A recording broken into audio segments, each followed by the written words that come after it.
Welcome to Shapes of Grief. I'm delighted today to be joined by Meghan Riordan-Jarvis in Washington, D.C. Meghan, you're very welcome. Thank you for having me, Liz. I'm delighted to be here. I'm a big fan of your show.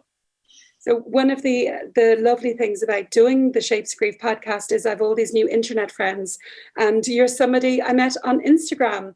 Yes, we have a little mutual love affair on Instagram. Thank you so much. And your blog is called Grief is My Side Hustle. Meghan, When did you start doing this blog? So I lost my dad to cancer in 2017, and that small cell cancer took him about a year to die. And I used all my normal routes going to therapy, and they were successful. I got supported. I felt good. In 2019, when I was on vacation with my mom at her house, I had my kids, my dog, and my husband there. She died suddenly in her sleep. And that was just a completely different experience. And my process for that, even though I am a trauma therapist, I've been in the world of therapy for over 20 years, I was really scrambling to get like a handhold to feel steady. And I had some inpatient acute trauma treatment, which was really helpful. And then 6 months after her death at Christmas, I came over to the UK because my husband is English, and we were spending Christmas with his family. And it was this really jarring experience of having seen people I hadn't seen since my mom had died. People who were very generous, sent flowers. But it was the first time I had physically seen them. And there was very little conversation. Inquiry, and it was a holiday, my first real significant holiday without her. And it wasn't that term of gaslighting, but I felt super crazy. And I did something I had never done before. I don't, right now I'm building a webpage. I had no internet presence of any kind. I had like 9 friends on Facebook, and most of them were my 5 siblings. And so I just wrote a little story, which was when my mom, she had a short illness when she had been sick. I begged her to let me take her to the emergency room. And my mom was a tiny woman. So I knew from the experience of being in the hospital with my dad and being a hospital social worker that I needed to bring some socks and a sweater. And when we got to the hospital, I asked her if she wanted the sweater and socks. And she said no, because she was not feeling well and irritable. And as they gave her fluids and she started to get better, I could see she was freezing. So she said, okay, give me the socks and the sweater. And so I gave them to her. Well, I gave her the sweater, and I realized I didn't have the socks, but I had already offered her the socks. So I very surreptitiously took the socks off my feet and put them on her feet. And my mom was so many things, but she had an amazing, just caustic sense of humor. So she's sitting there with this IV in, and she's, bundled up, and she's a little bit scared. And she says to me, "Can I ask you a question?" I said, "Yeah." And she said, "Did you take these socks off your feet?" And I was like, "Yes, you needed socks." And she looked down at them, and they were like athletic socks that have symbols on them. And one symbol was like in pink and one was in purple. She's like, "Can I ask you another question?" And I was like, "Okay." And she was like, "Why don't young people care if their socks match anymore?" And it was just this really funny moment. And I was like, "Woman, just shut up and say thank you for the socks." And then 6 days later, she died. And so it's a story that's better. You went on holidays and then she died suddenly. Yeah. So that was part of the holidays. I was staying with her, and she was sick. She got sick. We had a trip together in Maine, and then I came and stayed at her house, and she got sick. And so I was remembering this story standing in a bathroom in my in-laws' house, looking down at my socks because they were 2 different color athletic socks. And so I had that, that wild experience that we have of just being crippled by grief and just no outlet. It would have been very odd for me to go downstairs and in tears, because that wasn't how I was presenting. So I just started writing on the internet. And like anything else, when you put real feelings out there, I had a lot of people respond, people I didn't know necessarily, because I made it public. I made it public by mistake, by the way. I'm just like not that internet savvy. But what really hits me in what you're sharing here, Meghan, is just this sense of this nervous system that's so awake and activated in pain. Yeah. And everybody else just getting on with their holiday, and yeah. and it's invisible. And it's almost like your nervous system is screaming, see me, I'm really suffering here, acknowledge this. And everyone is like, do you want coffee? Shall we go for a walk? And this is why we really desperately need grief education, because until somebody has been in that space, I say to my clients sometimes when they're describing this disparity between how they're feeling and how their friends or family are behaving, I say it's like you're on Lyric FM and they're on Today FM. You're on completely different frequencies and they have no idea what's going on at your frequency. What it reminded me of, and it continues to remind me of sometimes, I'm 47 now. I, have done the hard scramble of life of being a woman where, I wear the clothes that I want, I say what I want, I read what I want, I eat what I want. But I have really good memories, acute memories of being a very self-conscious teenager, putting on a denim jacket, not sure if it looks good, wondering if people are looking at me, wondering. There's a self-consciousness in that turning inward that happens in grief. Because the thing that I say, and I say to my clients all the time, is that, while you are not alone, because everyone grieves at some point in their life, it just depends on what timeline you're on. I'm in grief now, you're not. It is an alone experience. Everyone grieves their person all by themselves. So when people say you're not alone, you are alone. The relationship that I lost with my mom is different than what my sister lost. And even though we can have a conversation of connection, that, on Christmas morning, she's in a good mood, I'm devastated, I just am alone in that moment. And it reminds me of being a really self-conscious teenager, of trying to figure out who I am in this moment, not just how I feel, but who I am. And that was the phrase I said to my husband a lot after my mom died, which was, I don't know who to be. Yeah. Because the tethering of a really core person anchors you in your understanding of yourself. And so it's, we have all these words that I think are not great in grief because they're so inaccurate, secondary loss or vicarious loss, or, in reality, you're just always scrambling to kind of put yourself back together in a way that makes sense to you. Yeah. And it's really hard work. You kind of have to grow it. You have to grow. I mean, I think about this a lot because I have 3 kids. I wasn't a mother until I was a mother. It didn't matter that I had seen my sister go through it or my best friend go through it.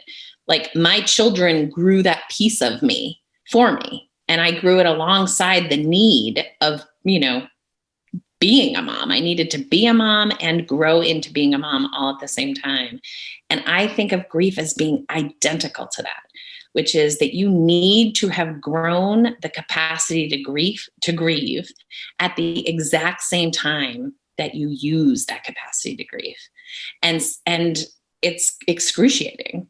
And the way that I grieved for my dad didn't work, and the way that I've taught other clients to grieve didn't work. I had to grow. How did you grieve for your father that didn't work? What was that? Talk therapy did not work for me. And so that was really what happened with the writing, and it was such a blissful, extraordinary gift to find, because I wrote some when I was younger, but I've never taken writing seriously. But, when I talk to someone and they reflect me back to me, I come to understand myself better. And what was happening in grief therapy was my therapist, who I've known a long time, was reflecting back to me that I did not understand myself, that I did not make sense to myself. And so the writing, which was this creative process, and probably honestly from a different part of my brain, the writing became a way, the way I describe it is like picking up a stone and just turning it over and over until you have memorized it, so that you feel confident that you could put it in a pile and find it again. It was such a relief to let the things, I had PTSD, which is that circling of images and thoughts kind of relentlessly. And I had good treatment like EMDR and IFS therapy.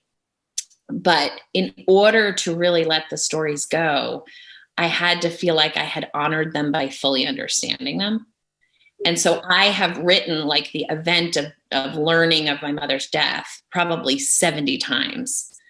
And so I feel really confident that I don't have to think about it all the time because I have it in 70 different places. It's secure. It's so important what you're saying here, Meghan. It's to accept the reality of the loss. We need to relive it over and over and over again. And it's like, when we first experience a traumatic loss or even unexpected loss, every cell of our body, like there is no part of our being that is not affected by this loss. And it's almost like we write about it once, it sinks in this much. We write about it again, it sinks in this much. But we have to either, for you, it was writing. For some people, it is the telling and the retelling. Totally. For others, it's the sweating, the running and the sweating. But we need to find whatever way supports us to process our grief until our body knows this is true, and they are gone and they're not coming back.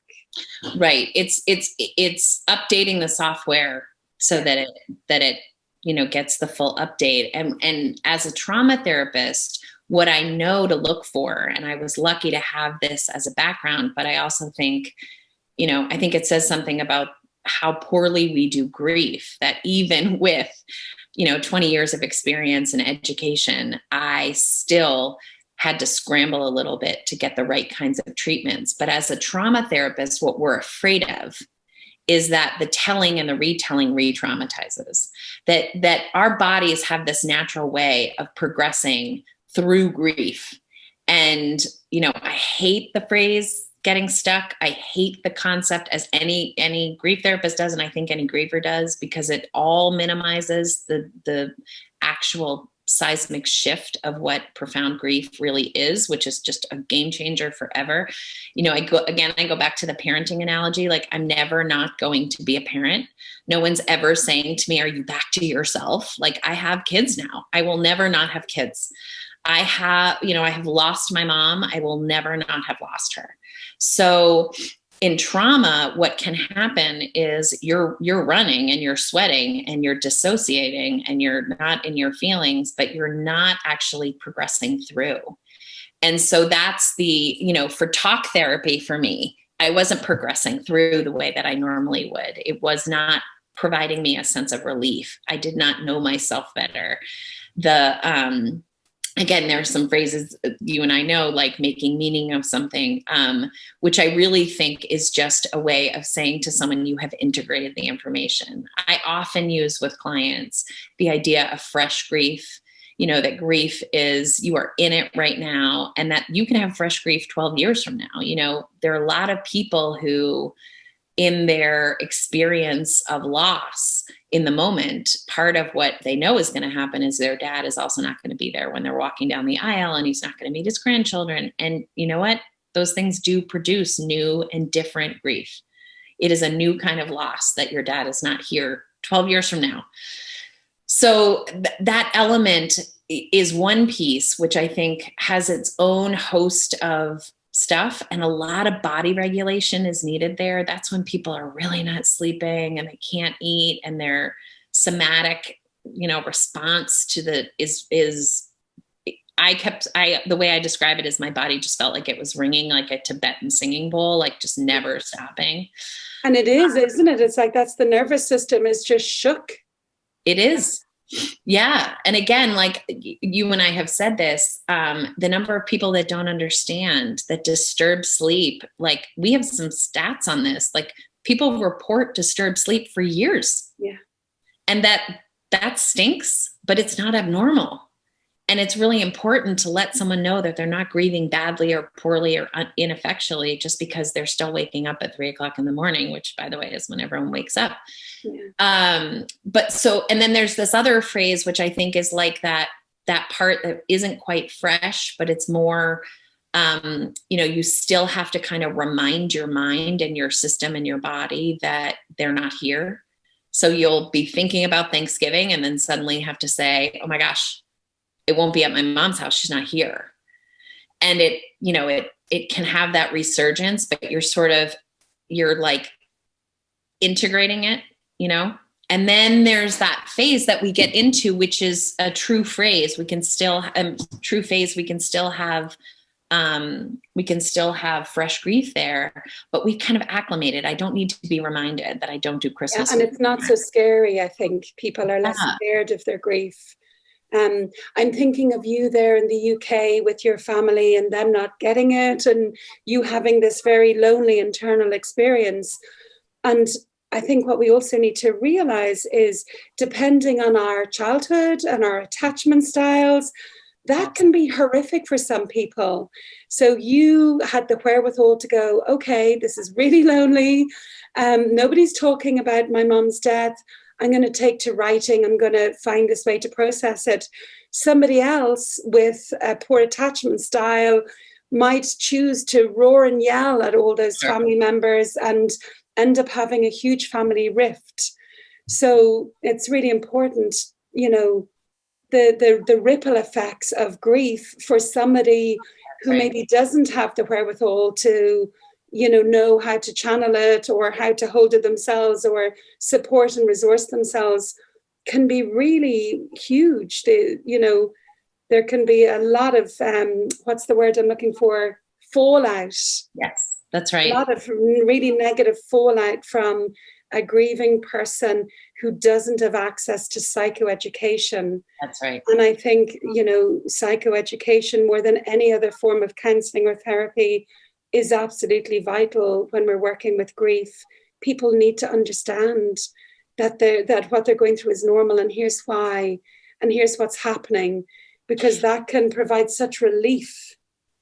Yeah, I think about this a lot. Well, so let me say one thing, which is in that moment, I don't think I was thinking I'm doing something very healthy for myself by sitting down and reading. I think it was my desperate attempt that was probably more informed subconsciously by all the other work, therapy work that I've done, so that I didn't decide to go out drinking or go rage to my poor in-laws downstairs. But I do think, the notion that we don't have any core education on grief is insane. I don't know if this happens in Ireland, but my daughter's, turning 13 tomorrow. When she was 11, she had 2 weeks of classes on puberty. So it was, this is what's going to happen to your body. This is what's going to happen to the boy's body. It covered gender, and it covered sexuality, and it covered sex. I mean, these are hot topics. And my daughter was mortified. I mean, it was probably developmentally, because she's young, a lot for her to take in. And every day she would come home and say, please, please, please write me a note. I don't want to do this. And every day I would say to her, honey, nobody wants to do it, but it's where we're all headed, and you need the information. We don't have anything. And in reality, profound loss and grief it's a developmental stage of life. You just don't know when you're going to go through it. There are some people that go through it at age 5, and there are some people who go through it at age 55. But it is stunning to me that we say to everybody, like, just take that into your therapy hour and you can go reinvent the wheel. We don't need to reinvent the wheel. I mean, because you do this hour after hour after hour. And I know because everyone who comes in says to me, I can't believe I feel this way. And I want to pull 100 people in off the street and say, did you feel this way when you went? Can you just tell them that you also felt this way? Yeah. And there are some books, I may have mentioned this to you. So I couldn't read when my dad died, and I couldn't stop reading when my mom died. So I read 112 books on grief and loss. My poor husband, every time mail, he'd be like, so is this going to be one of those uplifting books you've ordered? Because I really wanted to know what was already out there, before I made any attempts to sort of extrapolate and cull down what I think good grief education is. But I have written a curriculum that I would give away to any university that wants it, which has two pieces to it. One is, this is what's normal in grief. And that spectrum is as wide as sexuality. You know, one of the things that's been really stunning in this country to me is that we have, in a very short span of time, asked our entire population, some begrudgingly, but we've asked it of them, to understand that gender and sexuality come across a spectrum. And I'm amazed at how gracefully people have taken that in, right? I mean, all of a sudden there are pronouns underneath, you know, everybody's names in this country. Now, we need more and we will always need more. But that is done with the belief that we need to make room so that there is not additional trauma to the folks who live in a non-binary world, because their suicidality rate is absurd. So, you know, obviously there's a population that's going to resist that because they don't believe in it and all of that. But for the most part, you know, the good citizens, we just don't want to cause harm. So I know, because I've watched that happen in my lifetime, that we have the capacity to take in information from experts and follow that. So, you know, it's interesting because one of the things that's that I put up on my blog and my Instagram pretty regularly are they're just little panels that say, if it feels awkward and you don't know what to do, just ask one of these questions. And the questions are you eating? Are you sleeping? Is there a time of day that's really hard? Is there someone who's been helpful? Is there someone who hasn't been helpful? Do you have a spiritual base that helps you at all? And then don't say anything. Just let them talk. Because if someone wants to talk, that is a verbal indication that you're sliding over to let them sit down next to you. And if they don't want to talk, they don't have to sit down. But the saying of any of the things, you know, at least they're with Jesus, or, you know, they don't have to suffer anymore, or thank God you went to Egypt together last year. Those are minefields. And I think everyone, the same way, I had a really rich conversation with an elderly gentleman who did not want to harm his now grandson, whom he had previously known as a granddaughter. And I said, our goal here is not to make the world perfect for your grandchild. It's so that you can put your head on your pillow at night and feel good about yourself when you go to sleep. And I honestly don't understand how some people put their head on their pillow at night and feel good about how they go to sleep in terms of how they approach grievers. They are doing damage, and it wouldn't be difficult to offer them a plate to choose from of things that would make it gentler, more simpler, and clearer. The message being, I'm sorry you are in this place. There's really nothing I can do to help except tell you that I care that you're there. I don't think it's that hard. I think we just haven't made it a priority. I think anybody who's experienced a difficult time is able to be that person. And it doesn't mean that they have gone through the death of someone they love, but maybe they've gone through a divorce or a breakup, or they've had a serious illness or experienced extreme loneliness. But it's like back to that existential loneliness. Once we've experienced that in our lives in some shape or form, we recognize it in other people. But I think most of us are too scared, to slide into that place because it's painful, right? And I think that's what's happening. I think collectively we've got the blinkers on and we've got our fingers in our ears going, no, no, no, no, no. And especially in recent years with the whole positivity movement and positive psychology and let's be happy. And, honestly, when someone says love and light to me, I want to fucking slap them across the face. It's like, get off your cloud and put down your halo, and can we please be real? And I'm someone who, like, I get really anxious around love and light. Oh. I need to see your shadow. I need to see your pain. I need to see the real you, and then I can settle. So quite the opposite of what we see. But I think it's not, I think that's it. I think people are just scared. And, even last night I had this really precious little moment with my kids where my 10-year-old had gone to bed, and I knew that wasn't a good sign, going to bed without being asked to.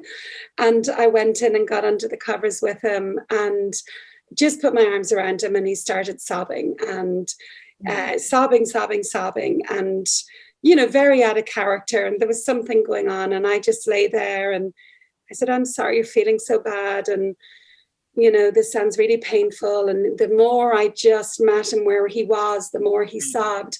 And then his 13-year-old brother came in and he's like, oh, what's going on? And I said, come in, come in. I asked my kid who was crying, can he come in? And the other guy came in. And I said, let's make a love sandwich, So I was one side, 13-year-old was the other side. And we were all squished in this single bed with this little 10-year-old sobbing. And my 13-year-old immediately started trying to make it better, fix it, give him suggestions. Remember this, and I said, no. The best thing we can do right now is just be here with him while he lets all these tears out, because then they're out, they're not in, and that feels so much better. But it took me a few kind of shutting up the 13-year-old, like, no, just gentle hand on his shoulder, because he kept trying to fix it, And eventually he settled with his brother's grief, and the three of us just lay there for quite a while. And that was it. That was that gorgeous moment. But I suppose what I'm trying to say is that my 13-year-old was doing what everybody tries to do because he was uncomfortable with it. And I think Those of us who can really sit with it, it's because we've sat with our own grief. It doesn't scare us. We know it. Absolutely. That sounds like such a beautiful mom moment that you'll always remember. And I do think, I've been very open with, I have no shame and no energy about the fact that I went to treatment, inpatient treatment for PTSD. I was open with my clients about that. I was open with my kids about it. I had a mom call me in the neighborhood and was like, what are we telling the children about where you're going to be? And I was like, you can tell them I'm going to be at trauma camp. Like, I'm not. And partly that's my commitment to modeling that this is just normal, that we, Let's rewind. Oh, sure. Right at the very beginning, you said your father had been ill for a while. He died. You kind of half coped with it. The talk therapy didn't work. But then your mother died very quick. There was 2 years between their deaths. Your dad died in 2017. Your mother died, as you said, when you were on holidays with her just last year, or 2019. Yeah. And you said that was completely different. Completely different. I want to come to the trauma camp and find out about that. We don't have them in Ireland at all. Oh, okay. But I really want to talk to you about somatic experiencing and sensory motor psychotherapy and all these body-based approaches to handling trauma. But before that, if you wouldn't mind, because a lot of people, maybe not, maybe I'm diminishing people's understanding, but understand trauma as something like a car accident or a sexual assault or these big things. And trauma can actually, be very present and very everyday things that a lot of us experience, but we just don't think it's trauma. Just take us back and explain what your experience was and why it was trauma and why it invoked PTSD for you as well. Sure. So, there are a million different definitions of trauma. So the one that I like, that I think encompasses everything, you're right, there's trauma as a car accident, which I think the field previously, and it's changing now, would call that a big T trauma, just a single event. And you and I could be in the same car accident and you would never get back in a car and I would walk out and have no problem. So you were traumatized, I wasn't. And then they used to call it little t. We're trying to move away from this because it makes one sound more important or bigger than the other. But what they mean in distinguishing it is one is more like developmental trauma. So there's developmental trauma, which is probably closer towards some of the stuff that we do in attachment, which is attachment therapy and attachment models, which is more that there were needs that you specifically needed to have met that weren't over time, and you created meaning from it. So that's the key in trauma, is that whatever it was that happened, whether it was in your childhood over time or a single event, that your system created meaning from it, that it is a permanent piece of data that you then use to create how you go out into the world from here. And just to say as well that pervasive childhood trauma where needs aren't met over and over and over again can produce an adult as if they've been in 3 car crashes. Absolutely. You know, it is as damaging and undermining as the big T, if you like. That's, I mean, in the trauma world, I think what we would tell you is developmental trauma informs every event afterwards, and that, you know, the sort of the wiring of the system. So for example, if you were someone who physically craved hugs and neither of your parents were huggers, they didn't beat you, they didn't shame you, but they just were not physically affectionate, that need going unmet for a sustained amount of time will likely mean that you tried to meet that need somehow. And without the support of a good functioning way to meet your need for physical touch or education with your parents so that they can stretch their own, you'll come up with a childlike way, which might be you got in fights. So trauma, again, is that thing that, you know, it informs how we move forward. If our needs aren't met, the trauma can be really dysfunctional. So there are people who have worked through developmental trauma in super healthy ways and would tell you that now the fact that their parents, didn't talk to them about sexuality, it no longer holds the same weight because they were able to go back and sort of reprocess their needs as an adult. And in the IFS world, which is one that I'm trained in, really what that means is you show up for your child as the adult that you are now. You know, you kind just of to say to listeners, IFS that Meghan's referring to is internal family systems. Is that the work of Richard Schwartz? It is. Yeah, it is. It is. And in a broad brushstroke, essentially what that means is we have lots of different needs that are running around inside our systems, and that it's really our responsibilities as adults to make sure that those needs get met. So for me, for that overview, so back to your personal experience. Yeah. My attachment with my dad was a relatively distant guy. And what I would say is, as I grew, probably even in young adolescence and adolescence, my actual just sort of need for him concretely, like to give me money and to drive me places, diminished. And my emotional need for him also diminished. He and I had very separate views on things. I was very aware when he was dying that I wanted to participate in him dying, that I really wanted to keep him company. And we had, over the course of that year, the easiest year of our relationship ever, because my expectations were really, really low. I just wanted him to feel loved. I just wanted him to know that he was important. And we had beautiful conversations. I helped him plan I think probably I was the only person he was talking to directly about his understanding of dying. And so, you know, I still have all his personal contacts in my phone because I called everyone that he wanted personally called after he died. I mean, his death was hard, but it was not traumatic. I understood what was happening. It didn't shock me.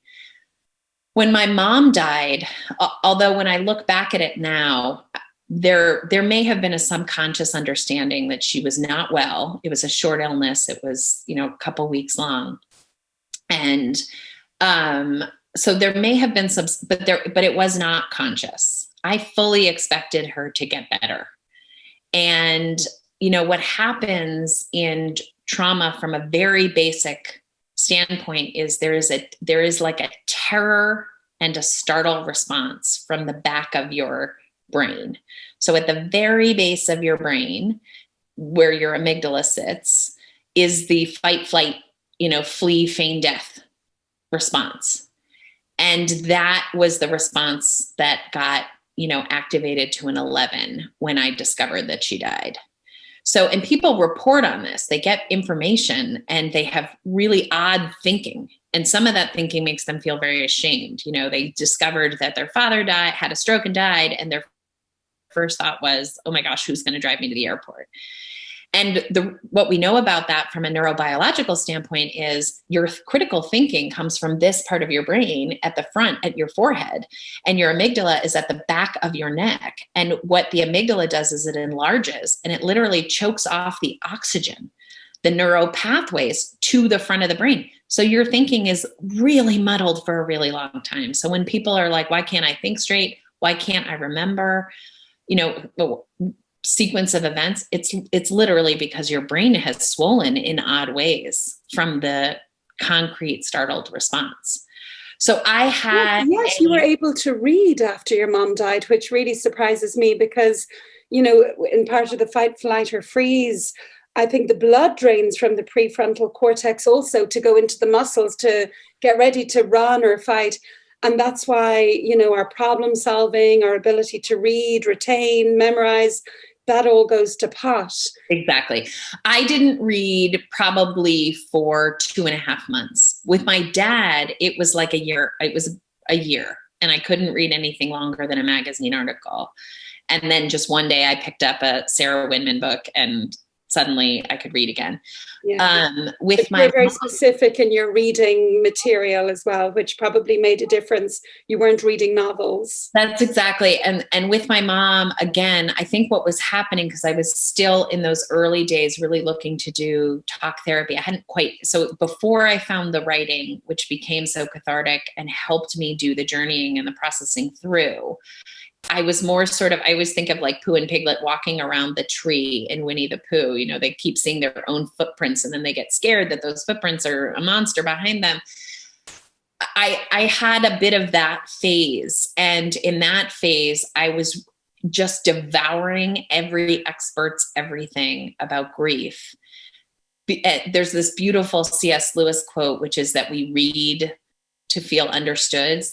And I was reading to find myself in the texts. Yeah. So it was very panicked. I mean, I was staying up all late at night and I didn't find myself in those texts. I found some little pieces of relief, but more I found myself on grief and loss boards with other people telling their more visceral stories.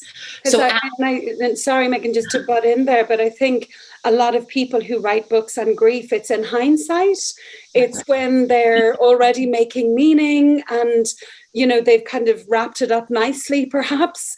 Whereas when you're in that fresh grief or that chronic grief at the beginning, it's like there's something crawling inside you and you're trying to find anyone else to resonate with. So you're not going crazy. The Year of Magical Thinking, which is it Joan Didion? Joan Didion. That book is written from fresh grief, and it's almost hard to take in because it's so triggering for a lot of people, but it's just the truest of grief. And, that book, if other folks have read it, is really about an enmeshed partnership and a partnership where she really just cannot live without her partner. And in fact, she went on to get married shortly thereafter because so much of her identity, I think, is probably connected to another person. With my mom, there's the whole series of events that happen after a funeral. And so many, I'm not even the thousandth person to talk about this. You get connected to those things that need to be done. And it's almost like a relief. What happened just after she died is that I raced to get to her body. Well, let me say this. Part of the trauma of my mom's death is that I knew she died before I was told.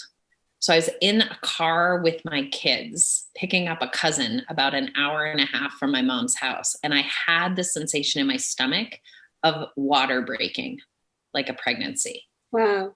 And I looked, all of my 3 children were up getting their cousin from the house, and I looked down fully expecting to see like wet everywhere. And then I had a thought that was as clear as anything, which is she's dead. So my husband was back at the house because he was working where my mom was, an hour and a half away, 17 minutes away. And I called him and said, have you seen my mom? And she's a very early riser like me. And he said, no, it's funny, I haven't seen her. And I was like, she's dead. You have to go into her room. And she was dead. Wow. So part of that, that is the most profound time in my life that has happened, but I have had physical knowings inside my body about things that I couldn't possibly intellectually know before.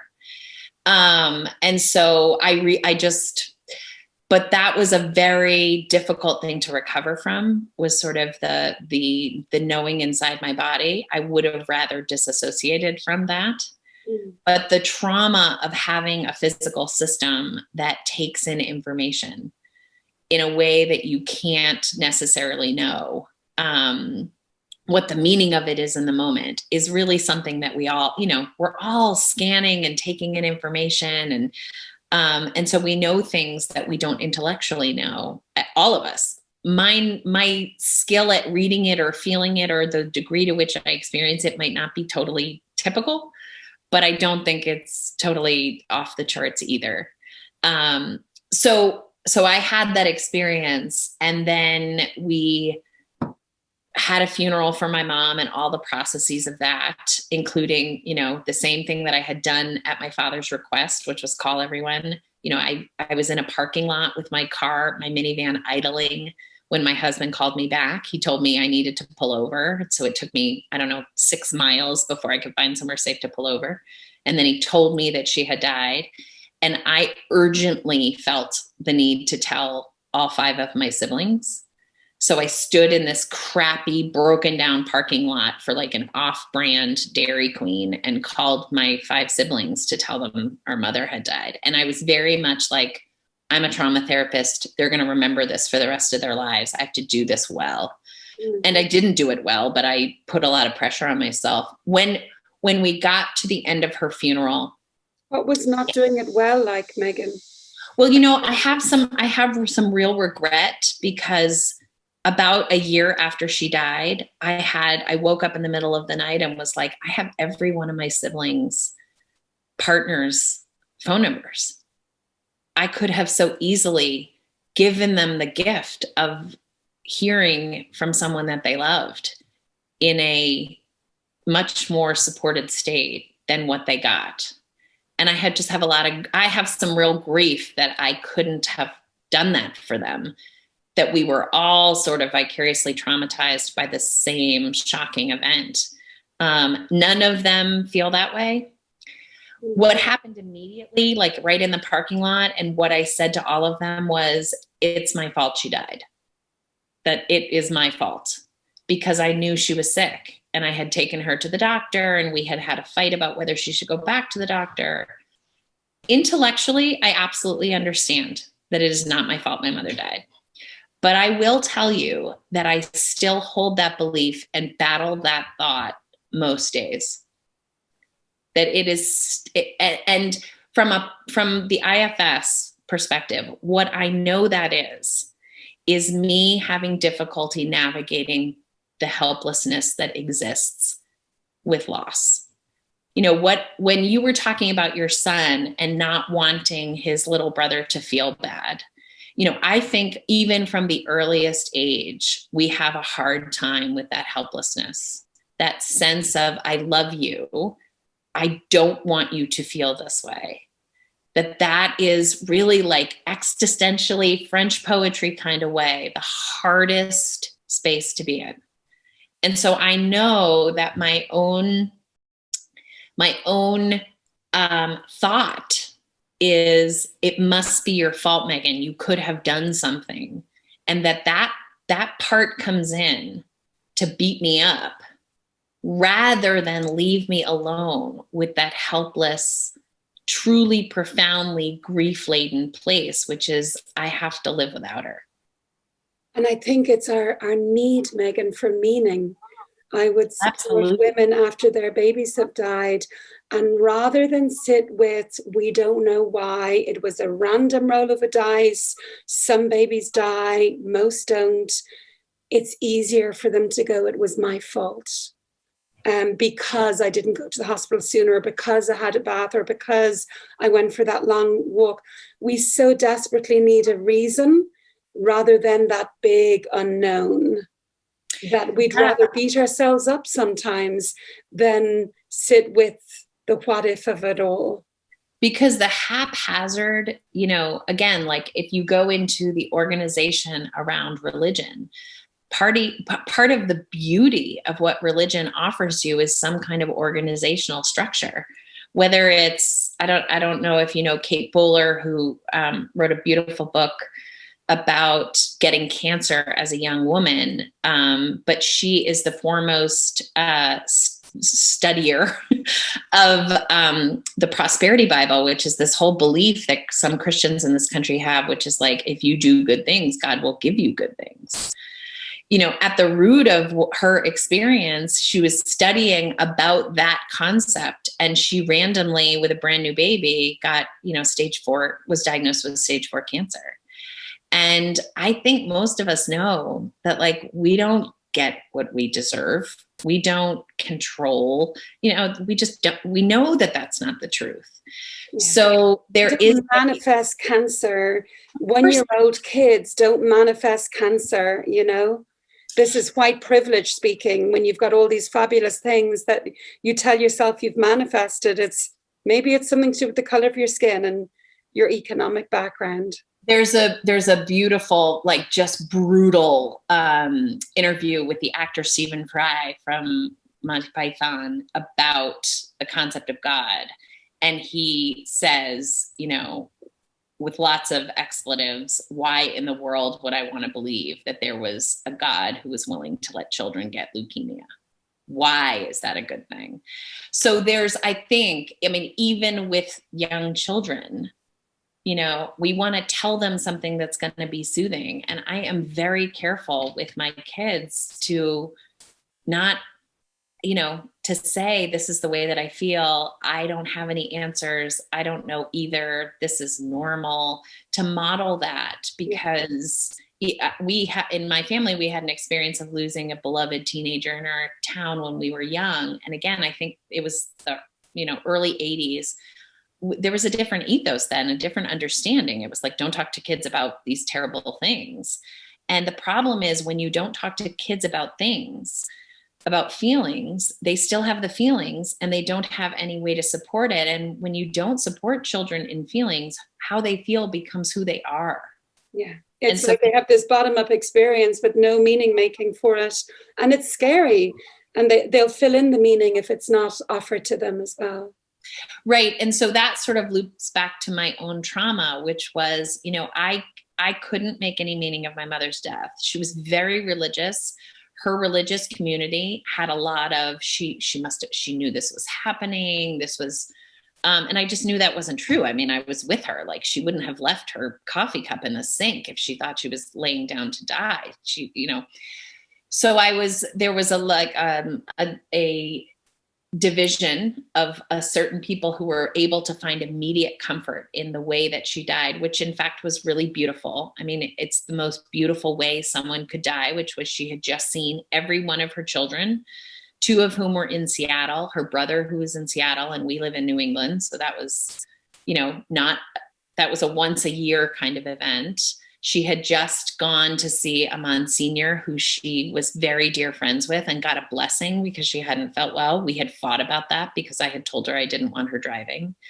And she died with her rosary in her hands, in her sleep, in her favorite pajamas in her home, and was discovered by her son-in-law, who she probably would have picked. He's probably who she would have picked. So there's this juxtaposition of the most beautiful death in the world that also traumatized me beyond recognition of myself. So the trauma, as you asked about it, for me was that I know myself to be, in my body and as a person, happy all the time. I have bad things that happen, but they happen to me and I stay contained. I know who I am. I understand myself. I could not understand myself without her as the tether. She felt like a stake in the ground that I was rooted to. And some of that honestly is religion, because she was so faithful and she had an organizing structure that when I felt out of control, I would call her and say, can you call up your little old ladies and pray about this, even though I don't really believe in that? Yeah.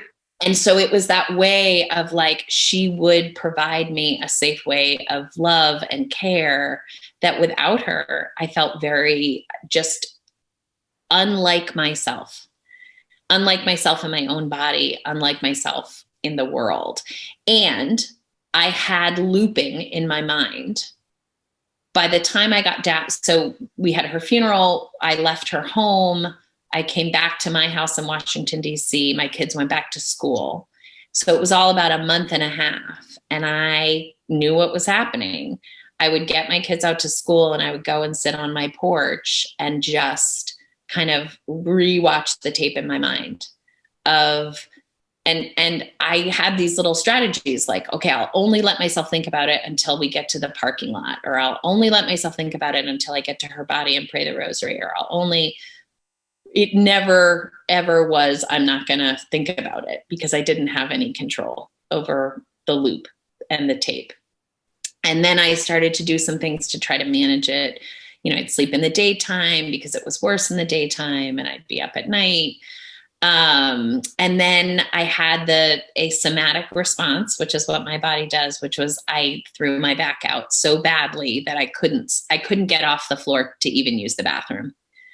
And then I called a friend and said, I can't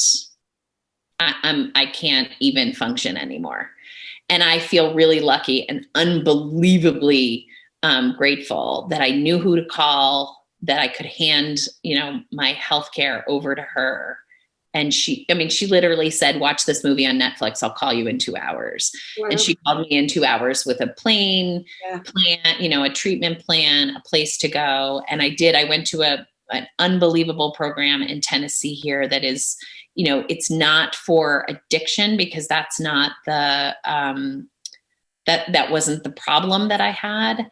But there are many addicts there, because addiction is, a tool that we use to manage trauma. But it's a trauma facility, a facility for people who are having a stuck space, not in grief, but a stuck space in the experience of the trauma that needs to get resolved. And there were, a million modalities, but the modalities in trauma really have to be, you use the phrase, they really have to be bottom up, because we don't have an intellectual understanding of why, we can't sleep, or why our mind is looping on a tape. I mean, we have some intellectual understanding, but actually me knowing why that happens didn't stop it from happening. I need to stop it from happening. And so one beautiful example in the IFS world, so the parts world, I did a session with a therapist. And IFS involves EMDR, which is the eye movement and desensitization and reprocessing, involves moving with stimulation, tapping, or your eyes, some of your memories across your brain, the stimulation of that. IFS brings in, a partnership between you as a little kid, your emotional states, which are young, and your adult resources. So I did this beautiful session with this therapist. I mean, this really only took like a couple of hours, where she asked me, in the moment that you're receiving the news that your mom died, you're an hour and 17 minutes away, you have 4 children in the car who you don't want to convey this news to, what do you need? And it was just clear as a bell. I wanted my older brother and his wife, who I'm close to pull up and help me. And so we did that as an imaginary process. And even though that didn't happen, it sort of feels like that's what happened. So even though that wasn't what happened, in the experience of being in the therapy, that really, really, really wildly vulnerable part I had a moment in that parking lot where I was like, okay, I have to take care of the kids in that car. And in trauma treatment, sort of what they said was, I left myself in the parking lot and I took care of the kids instead. Yeah. And so trauma treatment for me, which was really, at first, the concept of it was excruciating. The experience of it was really healing, was to actually not talk to my kids a lot while I was there, to trust that they were covered by my husband and the people that were here. Other people were Zooming with their kids, and my treatment was not to do that, not to see them physically, to, it was only 3 weeks long. They could handle it, and they did. But to show up for yourself, find that part of you that could show up for that frozen, abandoned self in the parking lot. Absolutely. Yeah. This is a really good example of, trauma around death. And I've said this before in the podcast, there can be a traumatic death, but it doesn't mean that everyone will be traumatized. And there can be a very peaceful death, as your mom had, and yet there was a trauma response. That's exactly right. And I was the only one in my family that was so deeply traumatized, even though we all experienced, such a sudden death. And I am not the person who was the most emotionally close to my mom. Yeah. In fact, I would argue it was closer to both of my sisters. Sorry. I'm curious about, your analogy of the car crash earlier, and how there can be a car crash and two people are in it. One gets out, brushes off and goes for lunch. The other one comes out and is traumatized for months, years, forever. What do you think what predisposes somebody to trauma? What do you think, well, I suppose generally, but also what is it about ourselves or our system? I'm fascinated by this, and I've done a lot of study in this, and there is a lot in the movement of ACEs here, the adverse childhood experiences, which, I don't know how that's going to shake out in terms of whether or not it informs that, we can really predict, but I like how it's being used, which is essentially we're asking a series of questions of, did you have any of these experiences as a child? And then saying these people might be at more risk of being, and of needing more support so that they don't process their experiences through alcoholism or unemployment or, so we're doing that here in this country. I think everybody's doing it, but so I don't know if that's the case. I don't know if we're predisposed because of our, our experiences in our lives that adults don't provide enough support, or we're not safe enough.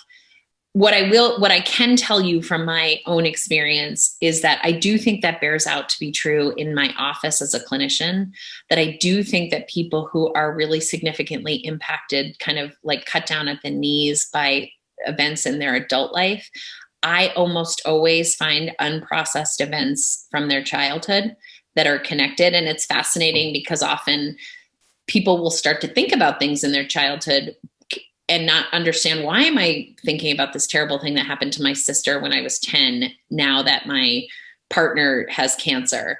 And, again, we know a lot about how the brain clusters information. And so, it clusters information based on your emotional experiences. So if you were afraid then and you're afraid now, they're going to be sitting next to each other and they may rattle each other. That's exciting for treatment because you can work on any one of those things and sort of help soothe the system. I did have, when I was in third grade, from second grade going into third grade. So I was turning 8, turning 9.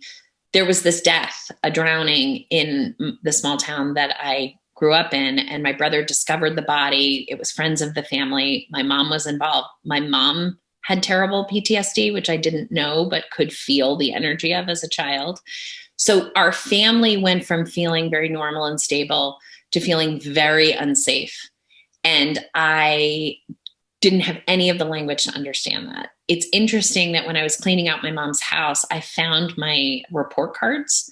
And that year, the teachers are saying things like, Megan's talking back, she's acting out. So all that stuff that we know, which is like kids will make it known how they're doing, I was doing. But I think mostly I was a compliant child. So people probably scolded me for my behavior, and I took it even more inward. So go ahead. This is reminding me of the work of Tashel Bordera.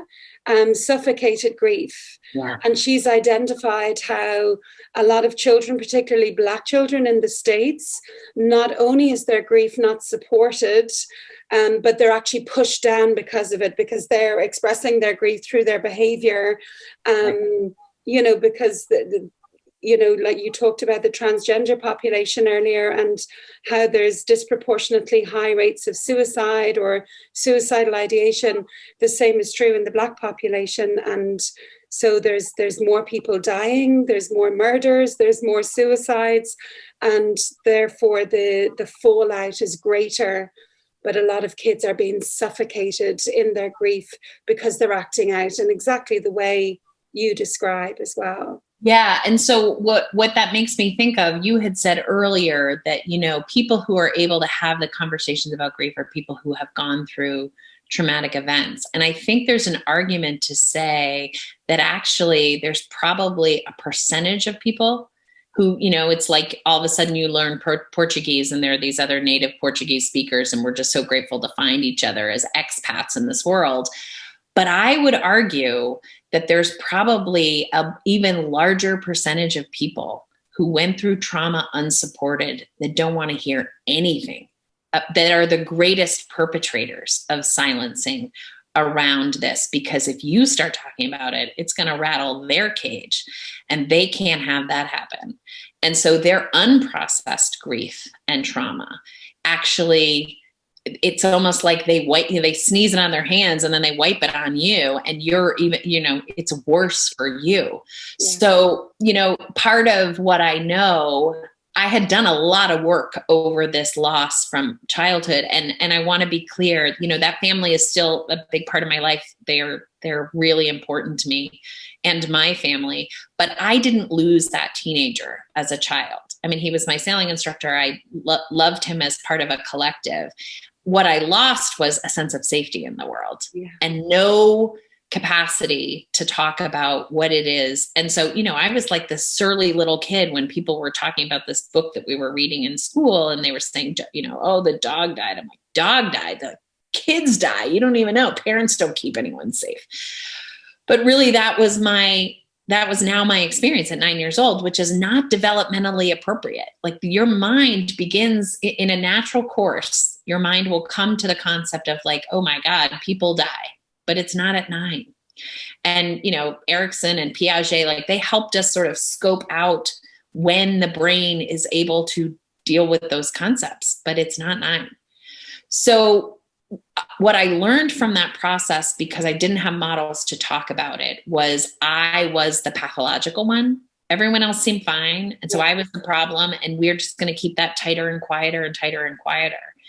And I think I tend to that, even though I know it's wrong, even though I know it makes me sick, in most events. When most events happen and I have a really strong amount of feeling, I isolate and go inward. And it was interesting because even though I've done addiction work for a long time, when I went to this trauma facility in Tennessee, which is called Milestones at Onsite, it's a beautiful program.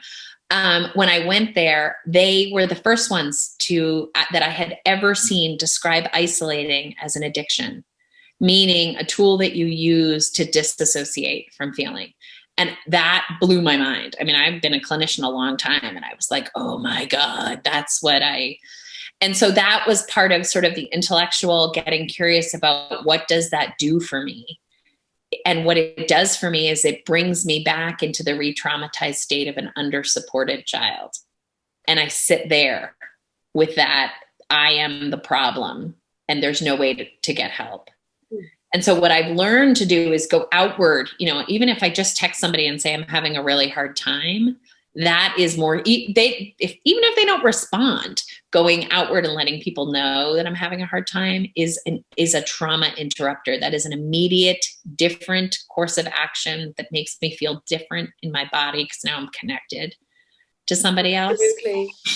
And we've such a tendency to isolate and grief. That's what I'll often say to people is, could you just commit to connecting in some shape or form with somebody today, anybody, you know, even if you're not talking about your grief, that you'll just see someone or make contact. Sorry. I think physical touch as well, you know, for our nervous system, just that physical touch, just someone, you know, we have this beautiful expression to sit with. And to sit with, you know, sometimes in my room here, my therapy room, I have a sofa because I want to sit with people at times, not always. Sometimes I will say, can I come and sit beside you? And even if it's just my forearm touching their forearm as they weep and cry, you know, or as they talk, just some sort of physical connection can be incredibly soothing for the body. It's something that we really underestimate. And I think it's somewhere, I don't know what it's like in the States, but undergraduate school here, you know, when we're learning therapy, how to be therapists, there's a big thing that says touch is a no-no. And you know, sometimes I have a supervisor, Dr. Susan Delaney. I remember her saying the unethical nature of touch, and she says that in grief, it's almost unethical not to touch. You know, obviously conscious, thought out, appropriate touch. But I remember being with a therapist once and realizing I'm just spieling out the same old shit again and again and again and going nowhere. And yeah, I looked at her one day and I said, would you just sit on the floor? And can I just sit on the floor too? And can we just sit there back to back? And we did that for a few sessions without even talking. And I could say they were the best therapy sessions I ever had, just feeling her spine against my spine. And you know, she was a little bit older, so she wasn't that comfortable physically in that position, although she was 300% willing to do it. But the result is that years later now, sometimes when I need to resource myself, I imagine her hand on my back.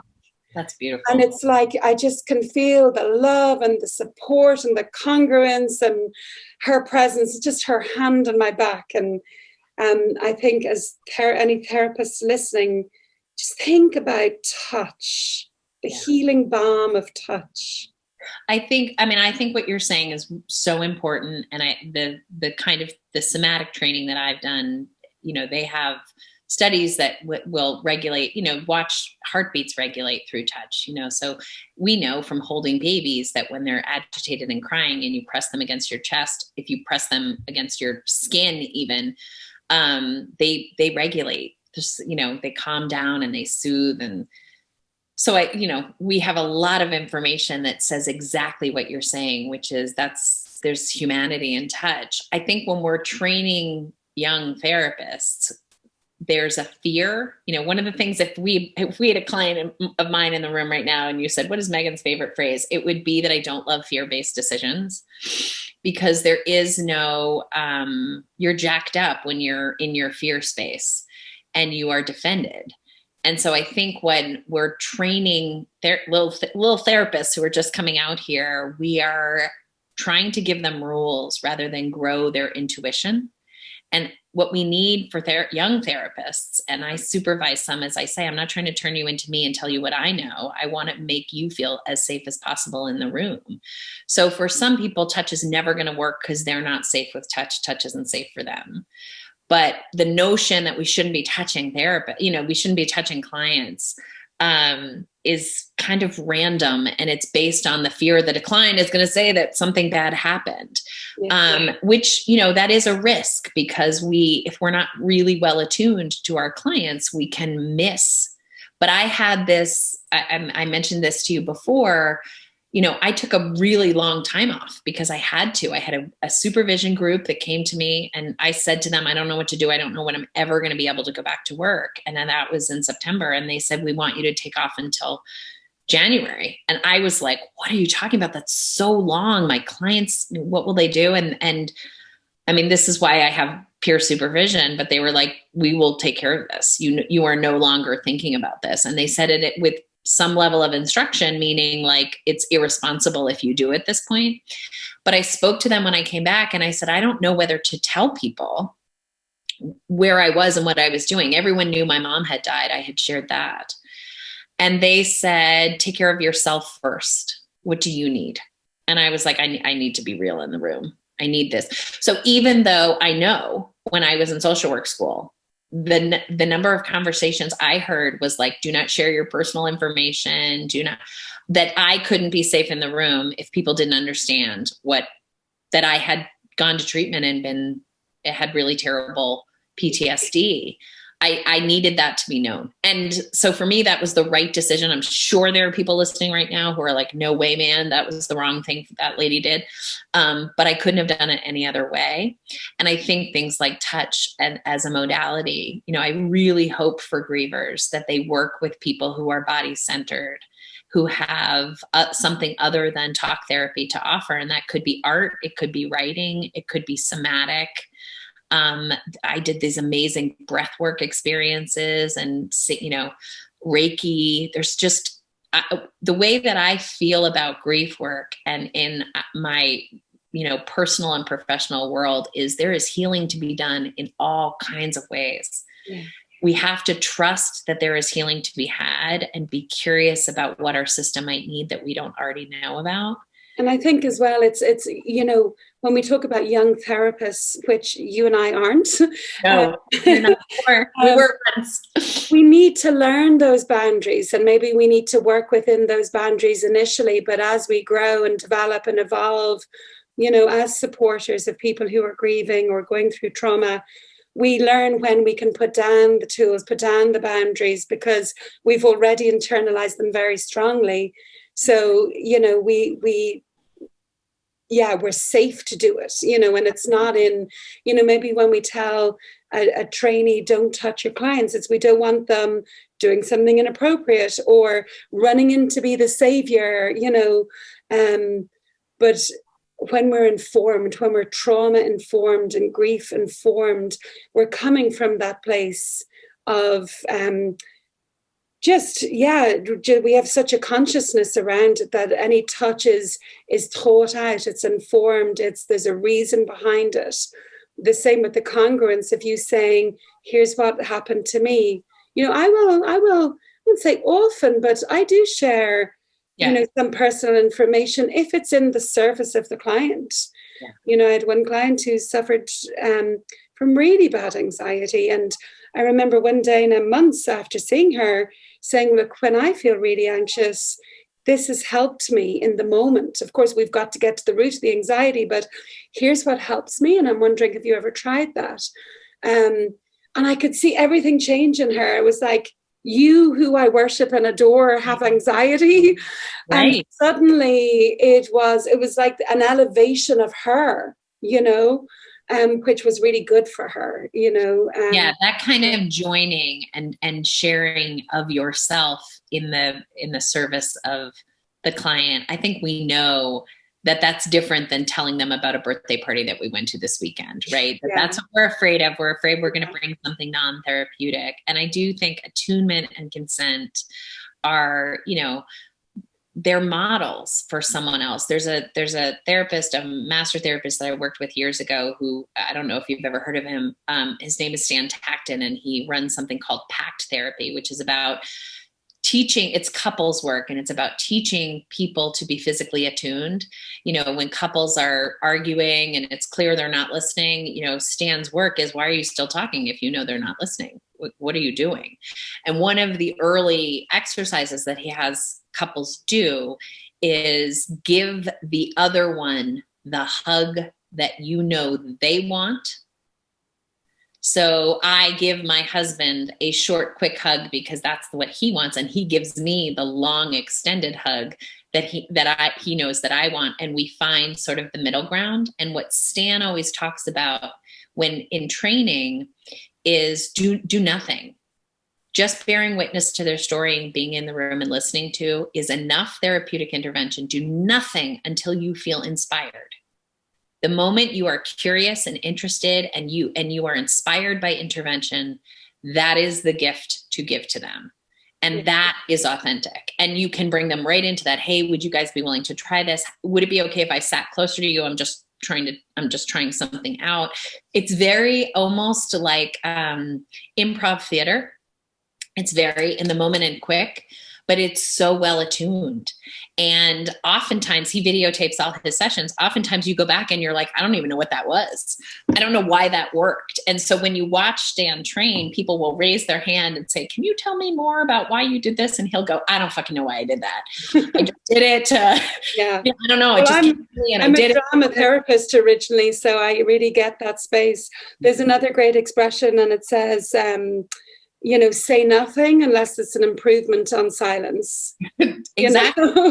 But I think it goes back to that thing that we're saying, which is at the core, there is such an unbelievably existential loneliness because you have lost. Your loss is all your own, just to you. That to have someone willing to sit next to you on a couch and not have to shift that or change that, but only to bear witness to it, is really holy. It is really from the core of our energetic systems, healing and holy. And we do not teach people how to do that.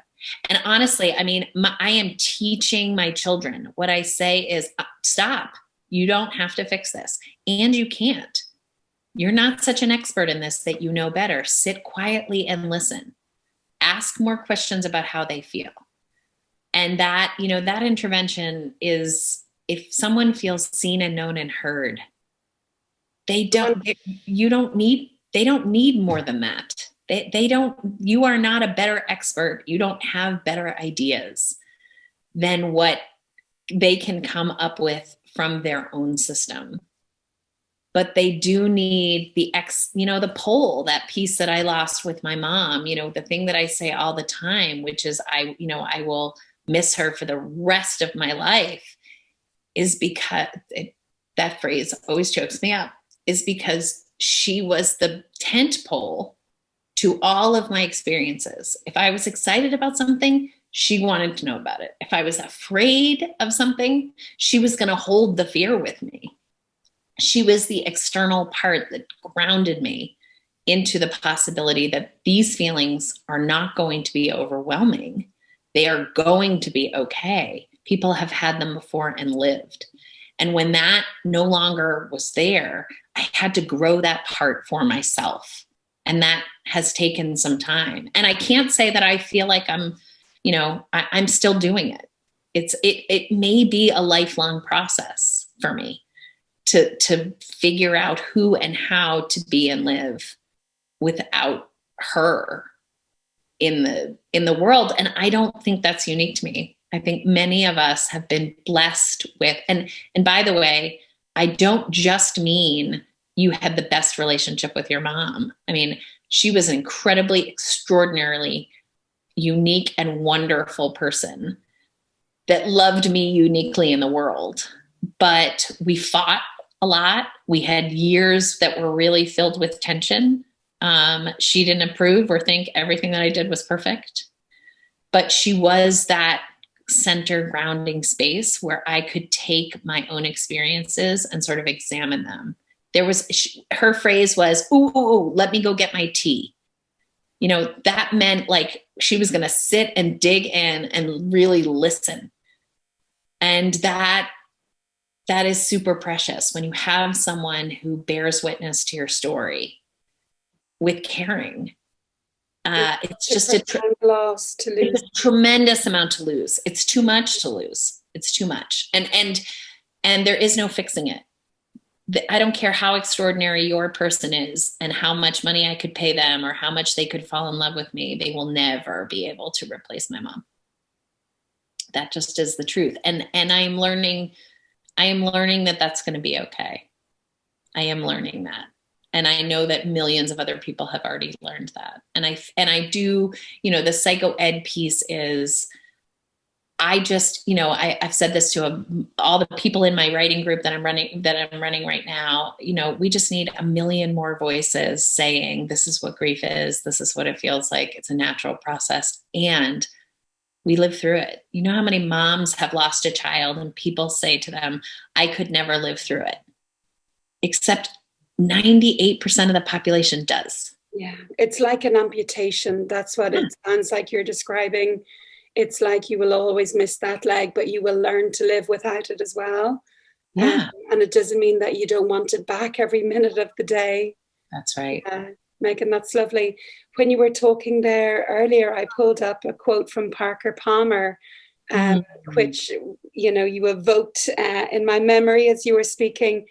And the quote is, "The human soul doesn't want to be advised or fixed or saved. It simply wants to be witnessed, to be seen, heard, and companioned exactly as it is."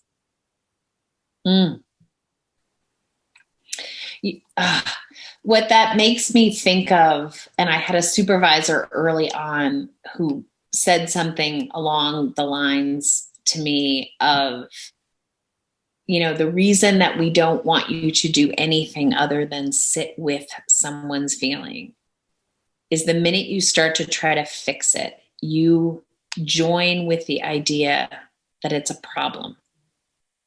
And our feelings are not a problem.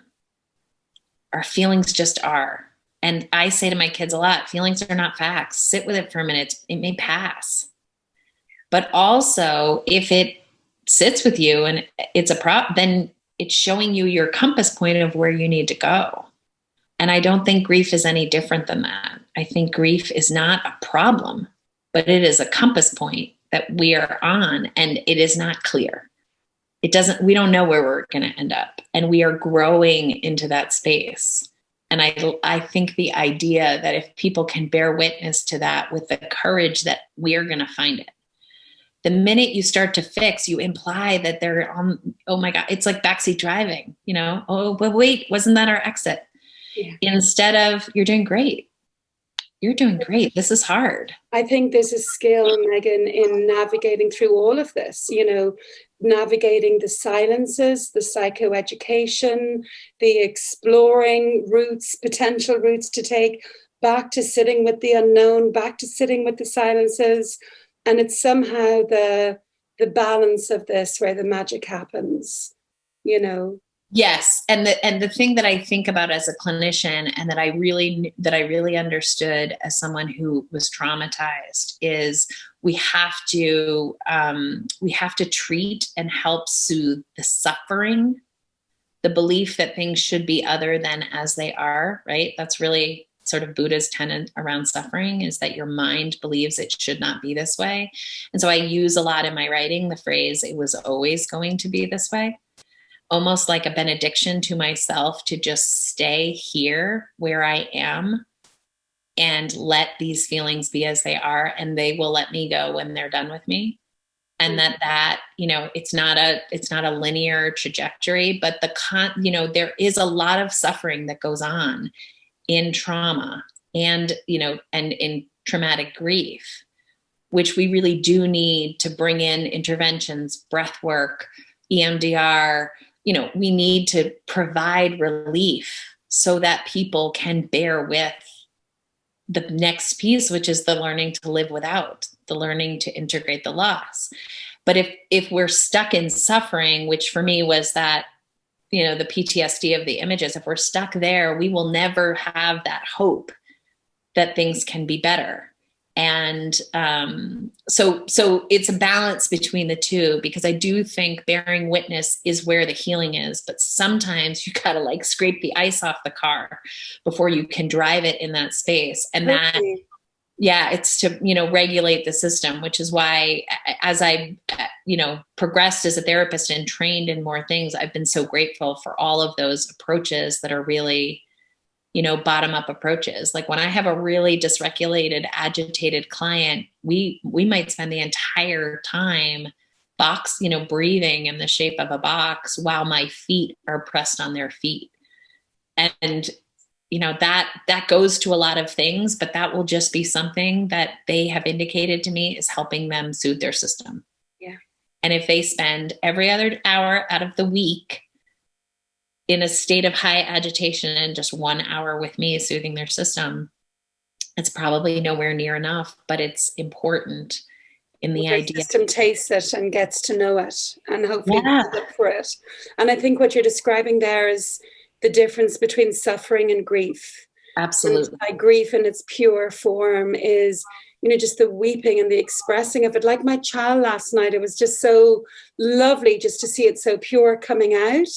but suffering is like the denial of it, or the running away from it, or the anxiety because we don't want to feel it. They're the bits we want to support in a more active way, and then bear witness to the grief when that comes out as well. Right. And as clinicians, we really need to believe that this is something that someone can do. You know, when I'm doing supervision of younger clinicians and they're super anxious that their client isn't going to be okay, you know, that's the piece that we need to fix, is the clinician not believing that their client is going to be okay. Because you need to be able to sit in a room with somebody and say, grief is a natural process. Nobody ever thinks they can get through it. Almost everyone does. And they're not any more human or less human or extraordinary than you are. We just, you know, you don't know how to do it yet. I will sit and be with you while that happens, because we know that isolation doubles down on it, doubles down on the sort of the fear that it isn't going to be okay. But I also think you know, in this country, you get an average of 2 days bereavement leave. Liz, 2 days. Can you imagine losing a child and being told you, and employees gather together and give you their paid leave off? I mean, that is insane to me. Again, I don't think corporations should feel good about themselves if they're giving you 2 days off. I mean, I read a document that had like, well, if it's your mother, it's this day. If it's your son, it's this day. If it's your foster child, it's like fewer hours. I mean, it made me want to throw things. Yeah, grief at work is something that really needs a lot of attention to it. Yeah. Meghan, thank you so much for your time. I could literally sit here for hours talking to you. It's so stimulating and so interesting. But I have to meet Carrie Thompson. Yes, 5 minutes work to do. But I'm excited about the notion of working more together. I'm so grateful for your work. I really do think everything that you put out there is rich and valuable and adds to the field, rather than just, you know, like junk that gets put out there that's recycled. I'm just really, really grateful. And I'm so glad we got a chance to connect. Thanks, Meghan. And just for listeners, what Meghan is referring to, I have a grief education project coming out probably in the next month or so, with lots and lots of really amazing grief and trauma-informed people who are going to be presenting on it, and it'll be available online. Very exciting. I'll do a proper introduction at some stage, but Meghan is going to talk about trauma and grief, which will be an invaluable part of the project, and we'll talk about somatic experiencing, sensory motor, which is the work of Peter Levine, sensory motor psychotherapy, the work of Pat Ogden, and internal family systems, the work of Richard Swartz, and how, you know, we will touch on it in the Shapes of Grief online educational project. But as with all the speakers on the project, if you want to learn more, their details will be involved. So you'll be able to contact Meghan directly for further training in that area. So Meghan, thank you so much. I love talking to you today. Let's do it again, because I feel there's so much we could talk about. Anytime. I am just absolutely delighted to be a part of your work. Thank you so much. Thanks, Meghan. Take good care. You too, Liz. Take care. Bye-bye.